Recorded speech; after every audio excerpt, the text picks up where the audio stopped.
স্বাগতম আমাদের চ্যানেলে। আজ আমরা জানব প্রকৃতির এক অলৌকিক রত্ন মুক্তার উৎপত্তি নিয়ে।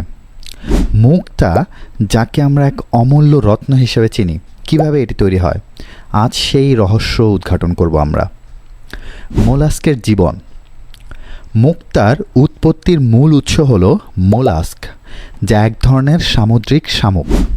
যখন মোলাস্কের শরীরে কোনো বাইরের কণা ঢুকে যায়, যেমন বালি বা কোনো পরজীবী, তখন মোলাস্ক নিজেকে সুরক্ষিত করার জন্য এক অসাধারণ প্রক্রিয়া শুরু করে।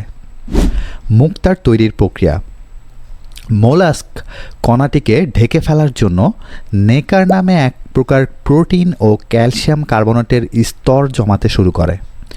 বছর ধরে এই নেকারের স্তর বাড়তে থাকে এবং শেষে মুক্তার জন্ম হয়। বিভিন্ন ধরনের মুক্তা। মুক্তার আকার ও রঙের বৈচিত্র্য রয়েছে। কিছু মুক্তা একেবারে গোল হয়, আবার কিছু অসমান আকৃতির হয়, যাকে আমরা বারক মুক্তা বলি। আজকাল প্রাকৃতিক মুক্তার পাশাপাশি কৃত্রিম মুক্তা চাষের মাধ্যমে তৈরি করা হয়। মুক্তা নিয়ে ইতিহাস ও বিশ্বাস। প্রাচীনকালে মুক্তা নিয়ে নানা ধরনের বিশ্বাস প্রচলিত ছিল। প্রাচীন গ্রিকরা মনে করত মুক্তা দেবতাদের চোখের জল বা চাঁদের আলো থেকে তৈরি হয়।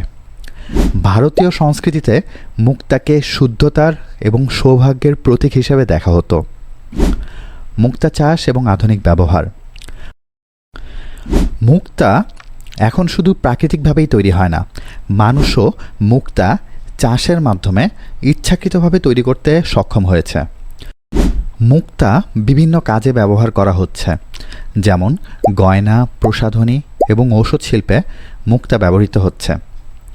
মুক্তার উৎপত্তি একটি রহস্যময় যাত্রা। প্রকৃতির এই অনন্য উপহার আমাদের জীবনে মূল্যবান ভূমিকা পালন করে। ভিডিওটি যদি ভালো লেগে থাকে তাহলে লাইক, শেয়ার এবং সাবস্ক্রাইব করতে ভুলবেন না।